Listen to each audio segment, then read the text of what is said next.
Let us see how training need assessment is being done, or what are the techniques used to assess the need for training. First one is observation. When the employee is performing, we will observe how well the employees are performing. Once through the observation, we will identify there are certain gaps, through which we can note these gaps and we can prepare the training need. Next one is questionnaires.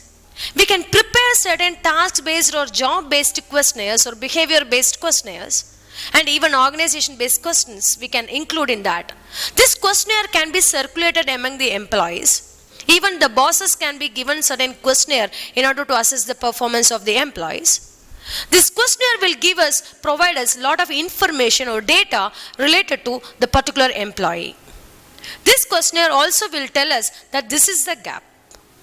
And next is interviews. We can conduct interviews with the employees as well as their superiors, where the employee is failing to perform his particular task. This interview also will give us a lot of information for training need. Focus groups. There will be a lot of small groups or quality circles in the company. These groups also will provide a lot of information related to training requirements for employees. Next is documentation. There will be a lot of technicals, manuals and records will be maintained in the company. For example, records related to the target attainment of an employee.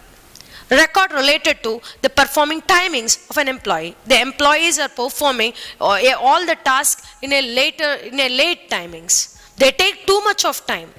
So these records will tell us that there is a requirement for training or there is a need for the training. Next is online technology. There will be a lot of softwares will be used by the company in order to control the entire internal processes. This software will tell us how the employees are performing, what are the tasks performed, ERP systems and all we can use for various activities or various tasks the employees are performing. So these task management techniques will help us to identify the need for training. These are all the training need assessment techniques.